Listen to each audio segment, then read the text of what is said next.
Salam sejahtera, salam parhorasan. Selamat bertemu dengan saya, Boasa Simanjuntak, pada hari dan sore ini. Sebelum saya membuat cuap-cuap saya melalui siaran live pada hari ini di media sosial Facebook, saya sampaikan terlebih dahulu, silahkan Anda mau membuli saya, Anda mau mengatakan saya apapun, itu adalah hak Anda. Anda mau mengatakan saya penipu, itu adalah hak Anda.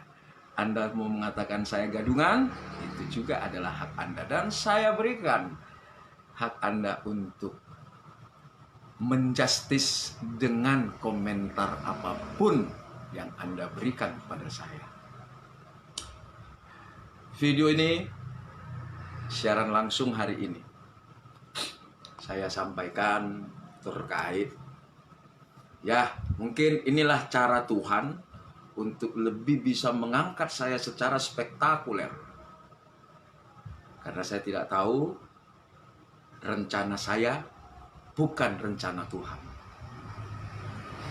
Tapi namun saya sampaikan bila ada sesuatu hal-hal yang salah atau hal-hal yang telah melanggar hukum atas perbuatan saya, silakan.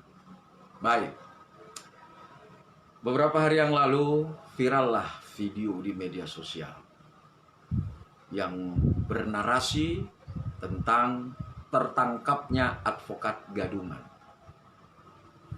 Baik. Pada malam hari Rabu kalau saya tidak salah ya, tanggal 24 Februari sekitar pukul 23 malam. Saya pulang ke rumah bersama orang tua saya, mama saya, istri saya, dan anak gadis saya yang siap pudang paling bungsu. Tiba-tiba 100 meter sebelum mencapai rumah saya dihadang oleh mobil yang datang dari depan saya. Kemudian ada mobil dari belakang saya juga tidak tahu, saya pikir mobil orang lain. Tapi begitu saya mau mundur, ternyata sudah tidak bisa saya mundur. Tiba-tiba seseorang mengetok kaca pintu mobil. Begitu saya buka, langsung orang tersebut mengatakan, kau Boasa, kau masih ingat dengan saya kan? Katanya. Ya, itu bahasa yang dia lontarkan. Nah, kemudian dia mencoba mau mengambil mobil. Tapi dia perlihatkan dulu surat kuasa. Saya lihat hanya sejenak, saya lihat pemberi kuasa. Saya kenal orang yang memberikan kuasa. Kemudian, ini mobil mau kami ambil. Saya mengatakan, tunggulah dulu. Ini rumah saya, 100 meter lagi sampai. Saya antar dulu istri dan anak-anak saya. Kebetulan ada juga makanan yang dibawa dari rumah keluarga. Karena pada hari Rabu pagi tersebut adalah adanya jamuan makan di rumah keluarga saya. Dan setelah selesai makan, saya tinggalkanlah mama saya, istri saya, dan anak bungsu saya, putri bungsu saya. Tapi dengan lantangnya, orang tersebut tidak bisa, turun sini. Begitulah dia mengatakan. Ya. Nah, kemudian turunlah istri dan mama saya serta anak saya. Begitu turun, mama saya langsung memegang kedua pipi saya dan mengatakan, Amang, kembalikanlah mobil kalau memang ini yang mau diambil mereka. Jangan lakukan perlawanan. Ingat kami, ingat mamamu, ingat istrimu, ingat anak-anakmu. Nah, kemudian saat istri saya keluar, mama saya keluar, dan anak gadis saya keluar, anak siap pudang saya, anak bungsu saya, putri bungsu saya keluar, dan istri saya serta mama saya mengambil makanan dari bagasi belakang. Anak bungsu saya langsung memeluk saya dan menangis. Papa, kasih pulang mobilnya. Nah, kemudian bukan tidak bisa saya kasih mobil, tapi saya juga tidak tahu benar tidak ini mobil. Maka saya ikut di mobil. Dan juga setengah paksa dia mengatakan saya harus ikut. Di dalam perjalanan, ya, yang menghadang saya ini ada, kalau saya tidak salah, ada sekitar 2 atau 3 mobil, ya. Dari belakang saya mungkin 2 mobil, dari depan saya 1. Kemudian yang mengetuk kaca, yang menyuruh buka kaca, yang berbicara sama saya, yang menyetir mobil itulah. Nanti saya ceritakan permasalahan dengan oknum yang menyetir mobil. Kemudian di perjalanan dia berceloteh tentang saya. Begono begini tentang tidak tamat SMA, tidak ada sarjana hukum, tidak ada ini, bukan anggota Pradi, advokat gadungan, menerima kuasa, bla bla bla bla, selainnya. Yang mau saya jelaskan, memang betul, ya, pemberi kuasa adalah pemilik mobil. Tapi mobil tersebut diberikan oleh abangnya pada saya untuk memperlancar perjalanan saya di dalam mengurus permasalahan-permasalahan yang terjadi di perusahaannya. Bahkan mereka pada saat itu terjadi permasalahan pidana, ya, yang mana kakak beradik laki-laki 2 orang dan wanita 2 orang. Yang kelihatan di video malam itu hanya 1 laki-laki dan 2 perempuan suku Tionghoa. Mereka awalnya sudah dilaporkan di Mabes Polri, ya, dan Mabes Polri di dalam penyidikan telah melakukan SP3. Kemudian si pelapor merasa tidak senang. Dan ini adalah permasalahan keluarga sebenarnya, yang mana abang kandung dari ketiga orang yang kelihatan di video tersebut melaporkan mereka di Mabes Polri dalam perkara dugaan tindak pidana penipuan dan penggelapan. Akan tetapi 4 tahun proses tersebut maka di SP3 lah. Dan saya mengambil salinan SP3 ke Mabes Polri berdasarkan kuasa yang diberikan untuk mengambil salinan ke Mabes Polri. Pada saat kuasa diberikan, saya bersama seorang advokat yang memiliki KTA dan BAS. Tentu saya gunakan adalah untuk menghandle apabila ada sesuatu hal yang terjadi. Permasalahan dalam pengambilan SP3 saja saya rasa tidak bermasalah. Dan akhirnya saya mengambil salinan ataupun kopi SP3 tersebut dari Mabes Polri. Akan tetapi ada permasalahan yang baru lagi, yaitu mereka dilaporkan kembali oleh abangnya di Polda Sumatera Utara. Pertama dilaporkan dalam dugaan tindak pidana pencurian dalam keluarga, yaitu pencurian surat-surat berharga. Kemudian 6 bulan kemudian mereka dilaporkan kembali oleh abangnya di dalam laporan polisi dugaan tindak pidana pasal 368, yaitu pemerasan dengan kekerasan. Nah, disitulah saya mulai melakukan proses-proses pendampingan. Dengan adanya kedua laporan tersebut, yang saya terima adalah laporan dalam pendampingan pada saat dilakukannya konfrontir antara pelapor dan terlapor di Ditreskrim Polda Sumut, yang memakan waktu dari mulai jam 10 pagi hari Kamis hingga jam 10 pagi hari Jumat. Saya lupa waktu dan tanggalnya, tapi dokumentasi foto ada. Di dalam hal tersebut saya membuat gebrakan menyurati Kapolri menyurati Kapolda.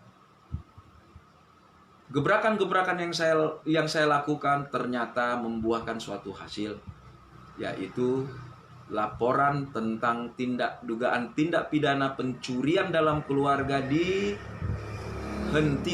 penyidikannya.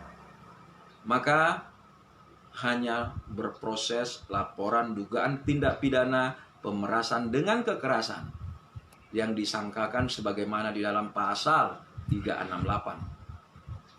Nah, pada saat konfrontir tersebut, saya mendampingi sepanjang malam. Dan akhirnya di dalam konfrontir tersebut kami menilai tidak ditemukannya bukti-bukti yang kuat. Akhirnya dialihkanlah ke Direktorat Reserse Kriminal Khusus Polda Sumut. Setelah itu, Ditreskrimsus Polda Sumut membuat undangan ataupun semacam interogasi atau panggilan interogasi untuk orang-orang yang terlapor di Ditreskrim Polda Sumut. Kemudian terjadilah suatu proses. Maka saya sedikit protes. Bagaimana bisa perkara yang dahulunya diduga dilakukan dalam bentuk tindak pidana dugaannya melakukan perbuatan pemerasan dengan kekerasan, yaitu pidana umum. Bagaimana bisa dialihkan ke Direktorat Reserse Kriminal Khusus yang dilakukan penyelidikan dan penyidikannya di Subdiviter, ya. Nah, kemudian saya juga merasa komplain, tapi namun saya hormati karena masih di dalam status penyelidikan ataupun undangan untuk interogasi. Maka karena yang diinterogasi juga merasa tidak aman dan nyaman, maka saya langsung bawa pulang. Saya nyatakan kepada penyidik, silakan lakukanlah interogasi yang baik. Tapi kalau cara begini, maka saya mohon izin, saya bawa pulang. Ini orang yang diundang untuk interogasi. Tapi namun demikian, saya menghormati proses hukum. Tingkatkanlah dari penyelidikan ke penyidikan, maka keluarkanlah surat panggilan. Nah, sejak itulah berproses penyidikan. Di dalam penyidikan, ya, saya tidak ikut mendampingi. Karena apa? Karena saya merasa ada kuasa yang belum diperpanjang. Artinya kuasa tersebut pada saat itu adalah di Ditreskrimum. Itu dia. Nah, kemudian terjadilah suatu proses penyidikan. Orang yang dilaporkan oleh orang lain, ya, abangnya melaporkan adiknya, maka kemudian adiknya pun melarikan diri. Yang hingga sampai saya live masih dalam status DPO. Nah, atas perlakuan semua, ya, saya artinya dihubungi oleh terperiksa yang telah ditetapkan sebagai tersangka untuk melakukan pra-peradilan atas tindakan, atas proses penahanan mereka. Kemudian dilakukanlah pra-peradilan. Saya pertama sekali masih bertemu dengan abang mereka bertiga, yang pada saat itu pertemuan dia lakukan di Merdeka Walk. Di hadapan para pengacara-pengacara saya perkenalkan bahwa pengacara-pengacara inilah yang akan nantinya masuk sebagai advokat di dalam melakukan pra-peradilan. Maka pengacara-pengacara tersebut diterima sebagai kuasa hukum melakukan pra-peradilan dan saya tidak termasuk. Akhirnya pra peradilan tersebut pun kalah. Ya, kalah, tentu prosesnya dilanjutkan ke pokok acara. Proses demi proses berlangsung, maka sampailah ke tangan Kejaksaan Tinggi. Dan akhirnya P21, maka dilakukanlah penahanan dan pengiriman tersangka. Nah, di dalam pembelaan, ya, di dalam pembelaan mereka meminta juga petunjuk. Saya nyatakan juga, saya sampaikan, ada pengacaranya. Bagaimana kalau pengacara yang melakukan pra peradilan tersebut kita pakai kembali? Nah, maka terjadilah pemberian kuasa kepada pengacara yang melakukan pra peradilan, yang melakukan kuasa atas yang diberikan kepada para pengacara untuk melakukan pra peradilan.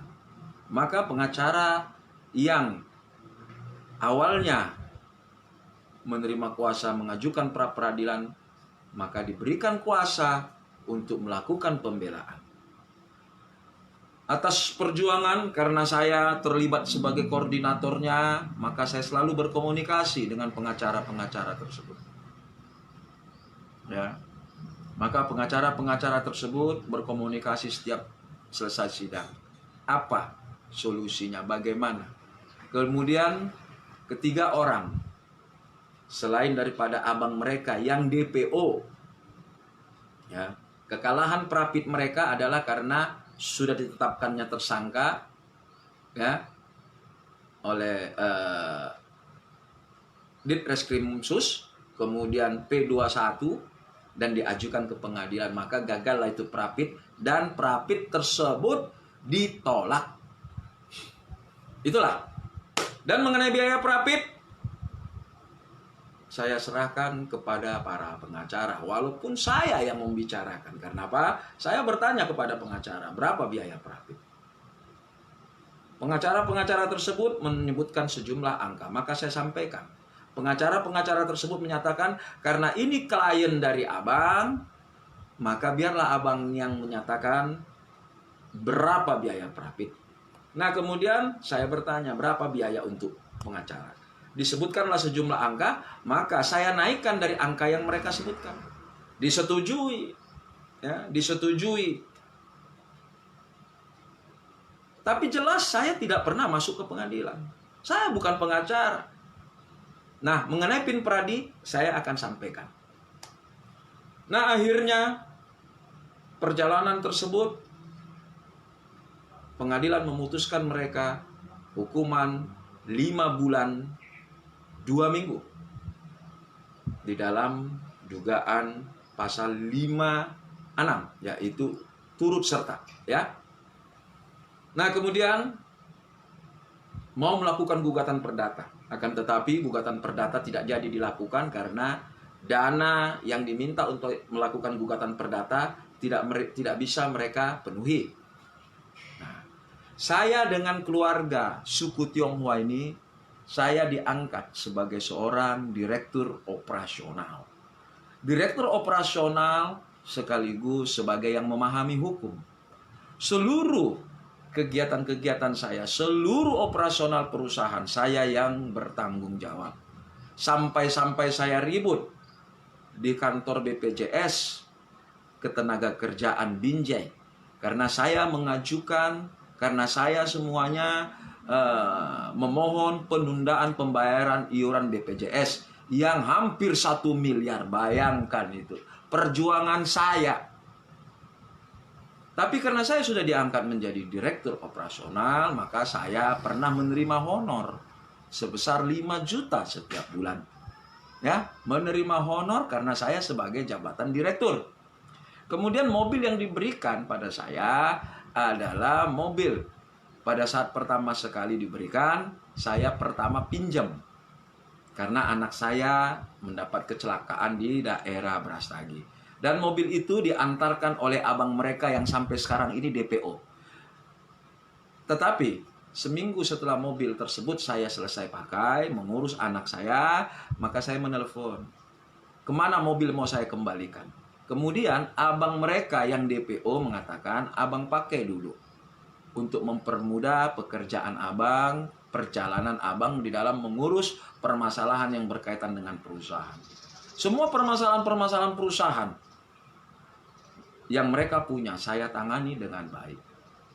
Setiap kali ada laporan kepada saya adanya isu yang mau didemo perusahaan tersebut oleh buruh-buruh yang bekerja di perusahaan tersebut, saya antisipasi dan mereka selalu bertukar pikiran. Kemudian saya diserahi tugas untuk melakukan penagihan kepada PT Astra, yang mana sampai detik saya live ini memang saya tidak mengetahui apakah PT Astra sudah membayar kepada mereka. Saya juga tidak mengetahui karena tagihan tersebut sebesar lebih kurang hampir 500 juta. Nah, hal ini tidak menjadi masalah pada saya. Kalau sudah dibayar itu pun syukur, artinya ada bentuk hasil daripada kerja saya sebagai direktur operasional. Kalaupun saya dinyatakan sebagai direktur hukum, apakah saya merugikan Pradi? Apakah saya menyatakan advokat? Itu dulu. Ya. Nah, kemudian permasalahan-permasalahan perusahaan tiap hari ada saja. Bahkan sampai pemutusan listrik di perusahaan, di pabrik tersebut, saya juga yang menangani. Nah, walaupun akhirnya aliran listrik ke pabrik tersebut diputus, tetapi ada jenjang waktu beberapa lama. Karena saya terus berusaha untuk bagaimana bernegosiasi dengan pihak PLN agar tidak memutus, agar mau menerima pembayaran dengan cara cicil. Akan tetapi PLN tidak bersedia melakukan ataupun menerima pembayaran iuran tagihan rekening listrik secara cicil. Oke, akhirnya diputuslah. Dan kemudian beberapa saat kemudian disambung. Oke. Kemudian ada oknum perusahaannya, ya, sales perusahaannya yang menggelapkan uang ratusan juta. Ya, saya kejar, saya diberi tugas. Selesai. Dibayar atau tidak dibayar, saya juga tidak tahu. Tetapi sales dari perusahaan tersebut, setelah dia tahu saya tangani, maka sales tersebut mendatangi pemilik perusahaan dan berjanji mau membayar. Itu saja. Artinya saya dimanfaatkan betul oleh perusahaan ini.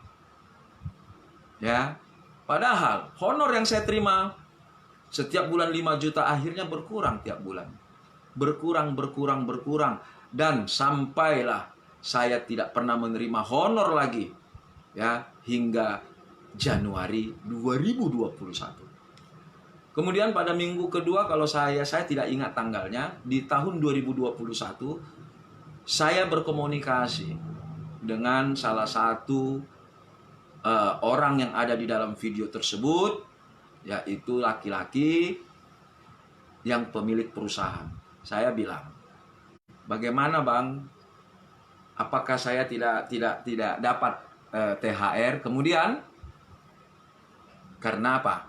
Saya, ya, sebelum saya berbicara THR, ada tugas yang diberikan kepada saya, yaitu menagih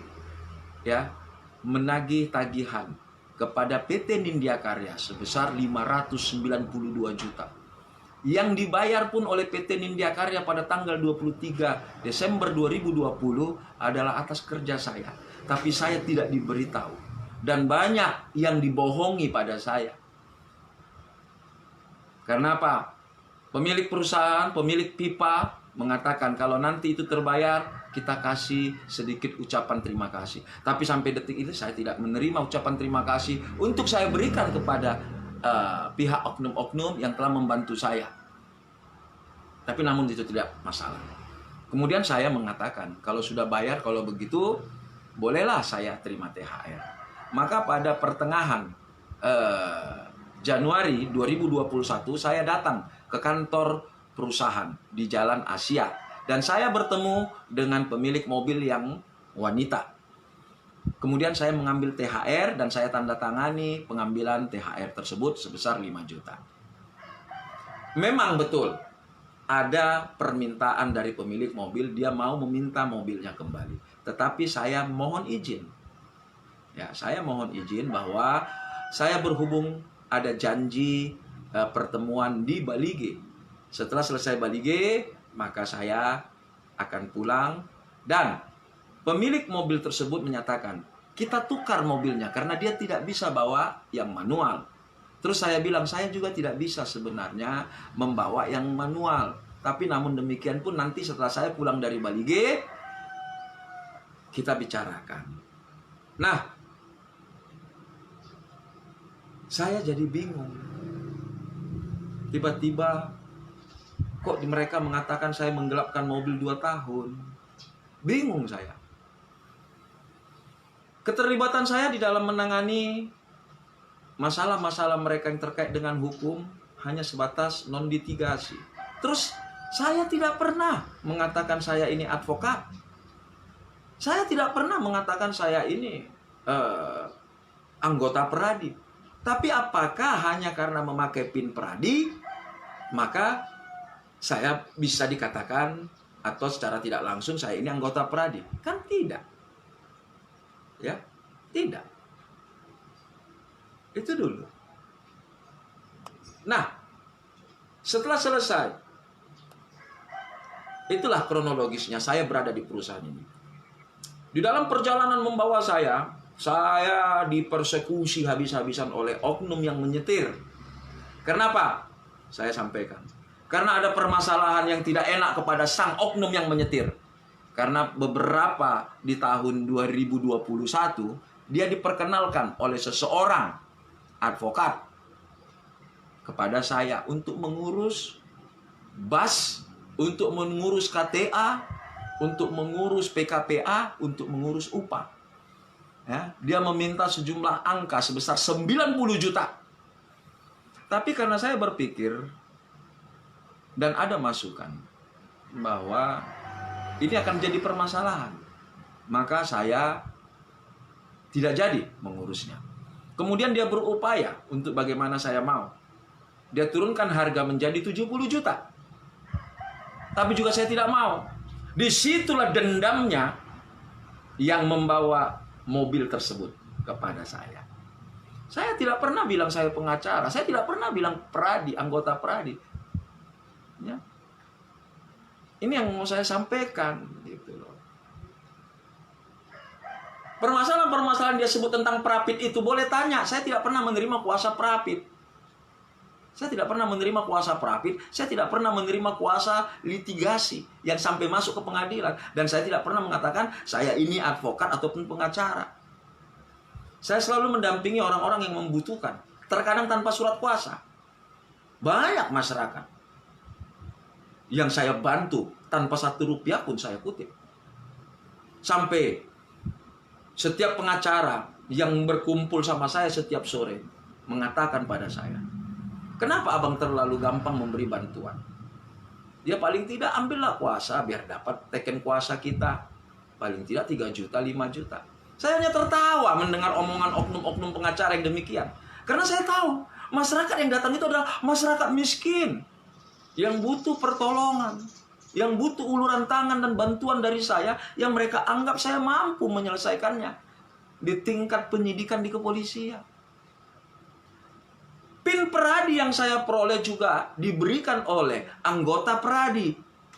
2 orang anggota Peradi memberikan PIN kepada saya, PIN Peradi.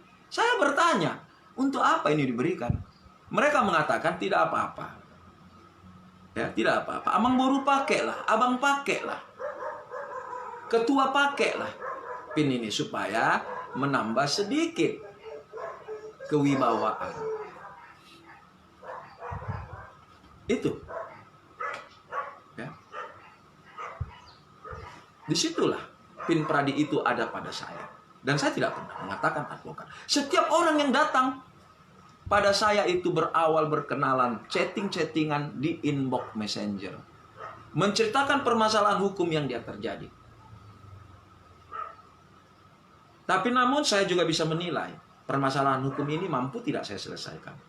Kalau tidak mampu hingga harus berujung ke pengadilan, maka saya tidak mau. Dan saya kepada setiap orang yang mengatakan tidak pernah mengaku advokat, tidak pernah mengaku saya sebagai pengacara.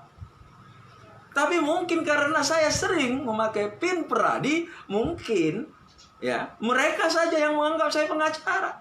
Bahkan PIN Pradi itu saya diberi oleh anggota Pradi. Itu sejarahnya, itu historisnya. Ya saya pikir juga ya ada baiknya juga seperti keterangan mereka supaya ada kewibawaan sedikit. Kalau masalah nanti ke pengadilan kami bang, kami Amang Boru. Itu jawab pengacara-pengacara itu. Yang penting Amang Boru ada memberikan perkara kepada. Jadi banyak perkara-perkara yang saya berikan kepada pengacara. Banyak uang yang saya berikan kepada pengacara-pengacara. Bahkan nanti akan saya kembangkan di dalam cerita ini. Ada masyarakat miskin yang berproses hukum dilaporkan di dalam tindak pidana perkelahian anak. Menyampaikan itu pada saya. Pada saat disampaikan itu, ada rekan-rekan, ada teman-teman pengacara minta kuasa dulu ketua, biar bisa kita tarik duitnya. Saya mengatakan tidak perlulah kita tarik duit, kita lihatlah sosialnya. Terus mereka mengatakan, kenapa ketua terlalu baik, ringan tangan, ketua mau tidak dibayar? Bukan, masalahnya status sosialnya orang miskin. Kalau ada yang bisa saya bantu tanpa mengeluarkan uang, apa salah? Kemudian laporan perkelahian anak bisa saya selesaikan di kepolisian tanpa harus saya menerima kuasa, tanpa harus saya mengatakan penasihat hukum. Saya nggak pernah. Ya, saya nggak pernah. Saya berani membuat live ini supaya apa? Didengar oleh seluruh dunia pernyataan saya ini. Ya, bahkan ada lagi orang yang baru-baru masuk ke dalam organisasi, yaitu organisasi Gerakan Aspirasi 102 Tagar Save Babi. Bercerita pada saya bahwa tetangganya ada yang ribut keluarga, tetapi dilaporkan ke polisi. Mendengar ini, saya tergerak. Ini orang miskin tetangga saya ini. Bayangkan. Tapi orang yang ini juga terlibat di dalam konspirasi menghancurkan, membunuh karakter saya. Saya akan sebutkan nanti. Saya bantu mereka sampai saya diusir oleh seorang kapolsek. Hanya karena saya mengatakan, saya mohon kepolisian memproses suatu permasalahan atau suatu proses hukum tanpa ditunggangi oleh pihak manapun. Hanya itu yang saya sampaikan. Bahkan saya diusir oleh seorang kapolsek dari ruangannya dengan arogannya. Tapi saya rela saya untuk menolong masyarakat yang miskin. Ada orang datang kepada saya. Dia tidak tahu, orang miskin ini tidak tahu, dia hanya dituduh sebagai penada. Padahal dia hanya menunjukkan, memperlihatkan kepada orang yang bisa memberi barang. Karena dia tidak tahu asal-usul barang ini. Dia hunjuk orang tersebut yang bisa membeli barang. Tapi dia dilaporkan sebagai bagian ikut daripada seorang penada. Saya urus orang miskin tersebut yang hanya mengharapkan 100-200 ribu dari hasil penghunjukannya, orang yang bisa menampung suatu barang. Saya dampingi di kepolisian. Akhirnya selesai dengan jalan perdamaian. Ya. Kemudian ada seorang anak di bawah umur dikriminalisasi dengan tuduhan sebagai begal. Ya. Saya dampingi. Disampaikan cerita tersebut kepada saya. Saya datang ke keluarganya. Apa yang bisa saya bantu? Tanpa uang. Saya serahkan kepada saat itu lembaga bantuan hukum. Salah satu lembaga bantuan hukum. Maka anak ini pun akhirnya bisa diringankan. Dan saya juga tidak tahu kelanjutannya apakah kasasi atau tidak. Bahkan saya rela berdebat dengan hakim yang menyidangkan. Karena apa? Hakim mengabaikan semua fakta-fakta dalam persidangan. Yang mana saksi korban sudah melihat tersangka mengatakan bukan tersangka ini pelakunya, bukan anak ini. Tetapi hakim ngotot menjatuhkan vonis, kalau saya tidak salah itu 2 tahun. Nah, pembelaan demi pembelaan terhadap anak ini saya lakukan terus. Ya.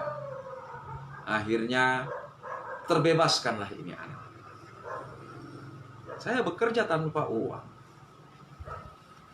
Karena saya tahu orang tuanya hanya jualan kopi musiman di tiap-tiap proyek bangunan bertingkat.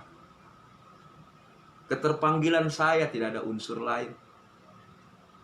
Ya. Nah, kemudian ada seseorang yang calon advokat belum disumpah. Pada saat itu diumumkanlah di salah satu grup penasihat hukum Indonesia.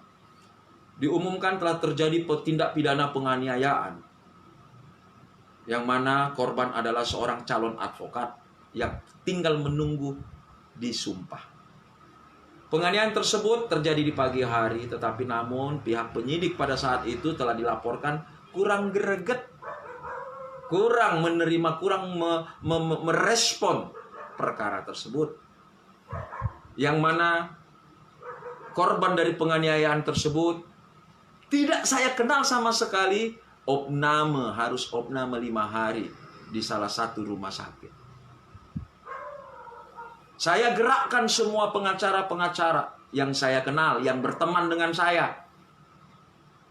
Saya pimpin pengacara-pengacara tersebut untuk mendatangi tempat proses laporan yang dilakukan oleh korban di salah satu sektor kepolisian. Akhirnya kepolisian memproses itu secara benar.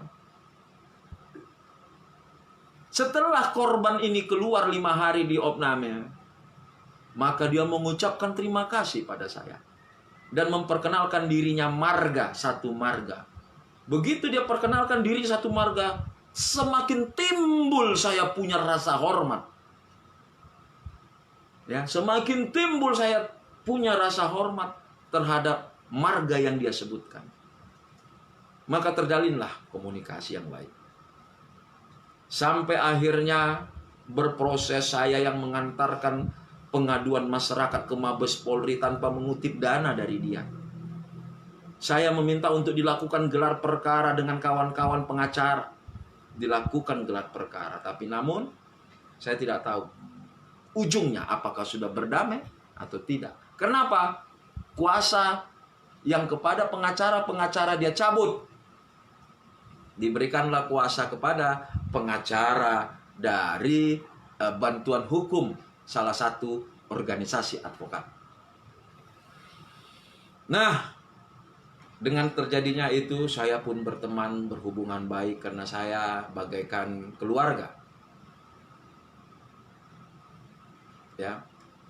Terjadilah aksi damai Save Babi.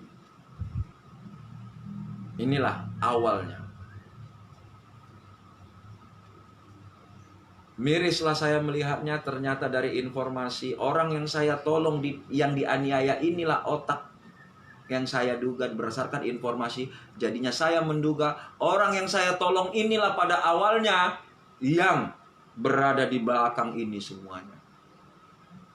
Dan termasuk ada salah satu wanita, Emburu Simanjuntak.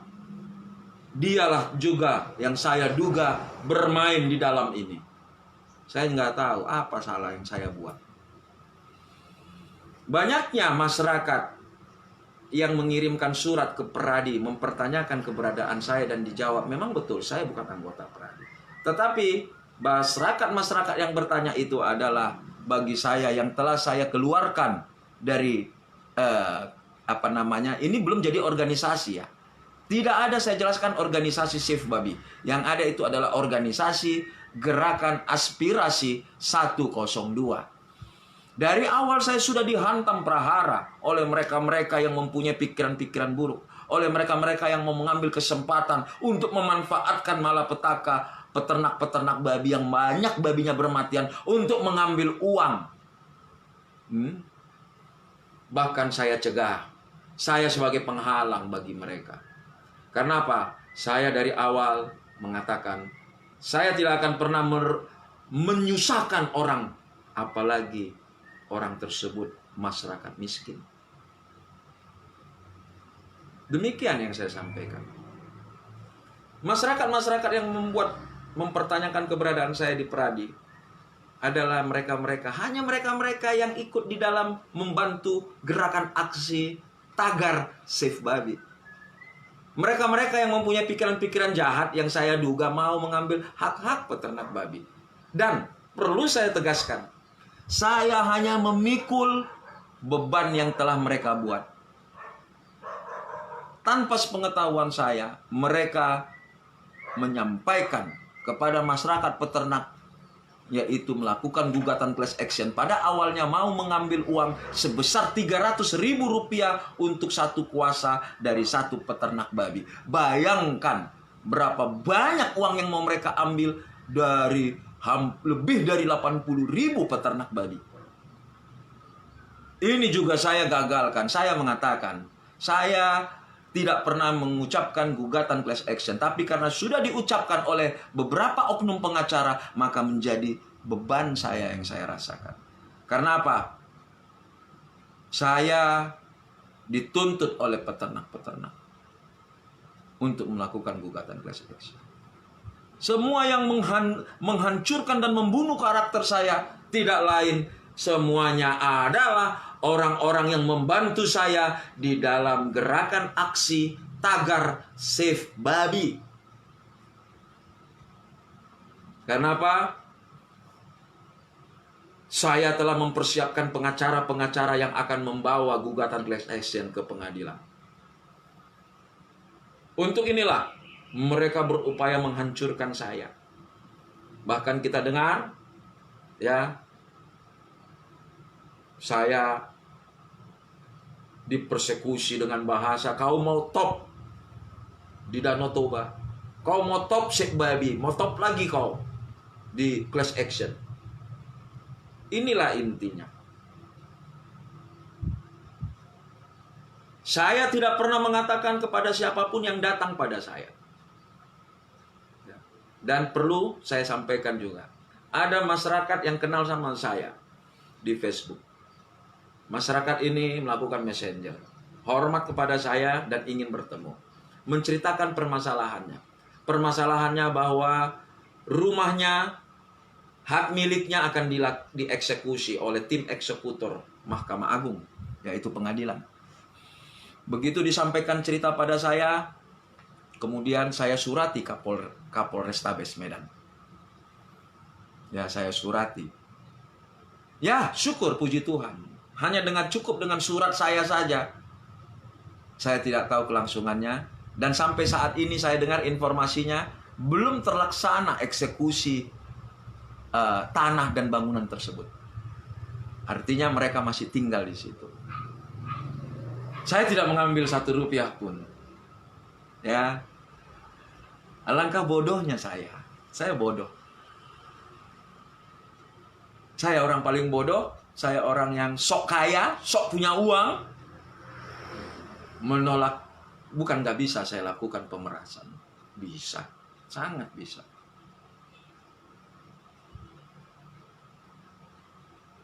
Miris saya melihatnya. Saya dibunuh karakter saya. Dan dengan narasi sudah tertangkap advokat gadungan. Saya sekali lagi menyatakan, menerima kuasa-kuasa hanya sebatas pendampingan di kepolisian. Dan dari mulut saya tidak pernah saya mengatakan saya pengacara, saya advokat, saya anggota Peradi. PIN Peradi yang saya pakai adalah pemberian anggota Peradi. Dengan alasan mereka memberikan kepada saya karena saya banyak masyarakat yang menyampaikan perkaranya. Agar masyarakat tersebut melihat ada suatu kehormatan.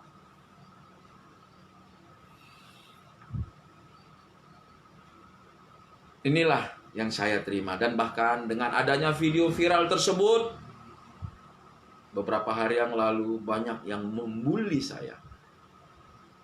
Saya hanya tertawa mendengar. Tapi terima kasih Tuhan, saya hanya menganggap bahwa cara Tuhan tidak sama dengan cara saya. Maksud Tuhan tidak sama dengan maksud saya.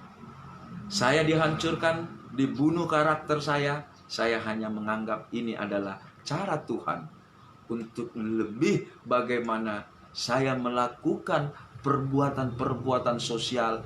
Karena apa? Tentu Tuhan akan memberikan jalan, menggerakkan orang-orang semua untuk menolong dan membantu saya. Saya beranikan membuat siaran live ini adalah untuk menyampaikan suatu penjelasan yang sebenar-benarnya. Sekali lagi, kalaulah ada saya merugikan masyarakat, silakan lakukan proses upaya hukum, laporkan saya. Kalau memang saya telah merugikan masyarakat dengan menjual-jual diri sebagai advokat, pengacara. Tetapi sekalipun saya tidak pernah mengucapkan saya advokat, saya pengacara, saya penasihat hukum, saya tidak pernah mengatakan demikian. Memang saya akui, saya mempunyai sejumlah kemeja. Karena kemeja favorit saya berwarna putih. Seluruh kemeja favorit, seluruh kemeja saya ada lebih kurang 40 kemeja putih saya yang setiap hari saya pakai. Tetap saya buat nama, dan di bawah nama tersebut adalah tetap sebagai legal advisor, bukan pengacara, bukan saya buat lawyer, tidak. Tidak ada yang mempertanyakan apa itu legal advisor. Apakah itu pengacara? Kenapa saya tidak membuat lawyer? Karena saya tahu kapasitasnya. Terus kenapa saya tidak mau mengurus PKPA, upah, bahkan pelantikan? Karena saya tahu ini bermasalah. Apalagi saya dimintai dana sejumlah 90 juta. Saya tahu yang salah. Dan inilah dendamnya yang mengemudi mobil itu. Karena apa? Pada saat dia mengetuk kaca mobil saya, dia begitu saya buka langsung dia katakan, "Kau masih kenal sama saya?" Saya hanya mengatakan, "Kenal," saya bilang. Itulah dendamnya. Tetapi dendamnya itu hanya provokasi, ya, diprovokasi orang dan mengungkit-ungkit tentang permasalahan advokat, dan dinyatakanlah saya advokat gadungan, anggota Pradi gadungan. Kenapa? Ya mungkin bisa-bisa saja mereka dihasut. Tapi namun begitu pun yang menyetir mobil itu memang merasa benci dan dendam pada saya karena saya tahu perilakunya. Dia mau coba-coba memperdaya saya, mengurus PKPA saya, mengurus upah saya, mengurus bas saya dengan sejumlah angka sebesar 90 juta. Dan dia itu yang membawa mobil itu juga diperkenalkan oleh seorang advokat. Yang memperkenalkan saya adalah orang yang saya bantu terkapar dianiaya, yang dirawat tadi yang saya ceritakan selama 5 hari. Orang tersebut yang memperkenalkan saya pada orang yang menyetir mobil tersebut. Dan bahkan saya dituduh lagi memeras seorang ibu Borumanulang, Ito Borumanulang, Pariban Borumanulang, memerasnya dalam perkara persekusi. Padahal 1 rupiah pun saya tidak melakukan dan tidak pernah menerima apapun. Bahkan saya menyampaikan pengumuman dompet kepedulian. Dan banyaklah bantuan-bantuan masuk langsung ke rekening daripada Ito Borumanulang, Inang Borumanulang, Tante Borumanulang, atau Pariban Borumanulang, yang dipersekusi oleh gerombolan ormas rasis beberapa waktu lalu di suatu daerah di salah satu kabupaten di Sumatera Utara. sedih. Inilah cara mereka untuk menghancurkan. Dan sebenarnya yang saya sampaikan secara live ini, banyak yang saya lakukan pembelaan-pembelaan.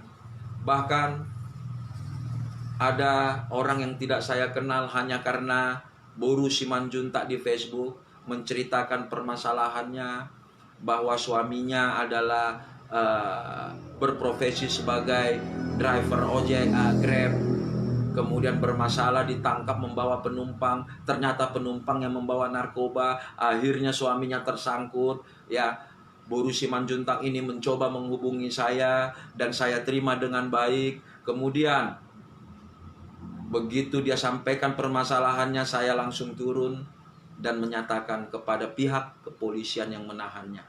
Saya hanya mempertanyakan kepada kepolisian, kalau benar ipar saya ini terbukti sebagai komplotan, ya, sebagai komplotan bandar narkoba, keluarkan surat perintah penangkapan ataupun surat perintah penahanannya. Jangan klaim tahan-tahan di sini tanpa status. Sudah 3 hari ditahan ipar saya ini di sini tanpa status kejelasan apapun, tidak ada surat perintah penahanan apapun.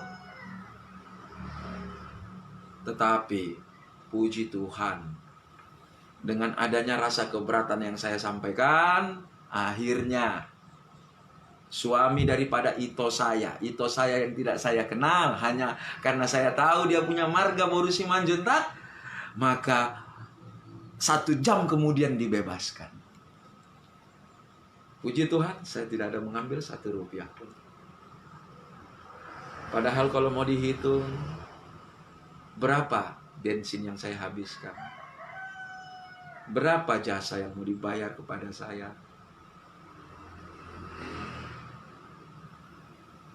Saya juga tidak tahu, inilah pembunuhan pribadi saya, karakter saya yang dilakukan. Sekali lagi saya sampaikan, apabila ada masyarakat yang saya rugikan, ada masyarakat yang saya peras, silakan buat pengaduan. Saya siap menghadapi seluruh resiko akibat perbuatan saya bila bisa dibuktikan saya melakukan tindak pidana apapun.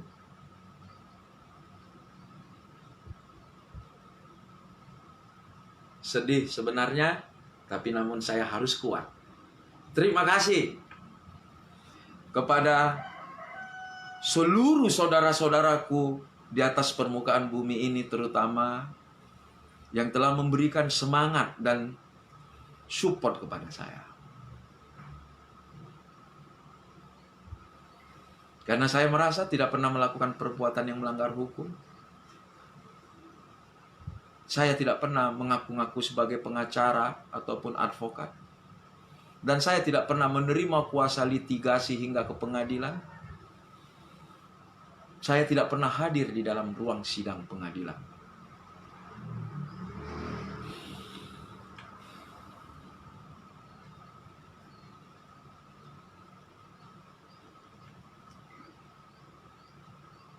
Ya, siaran langsung ini saya buat juga. Saya merasa perlu untuk menyampaikan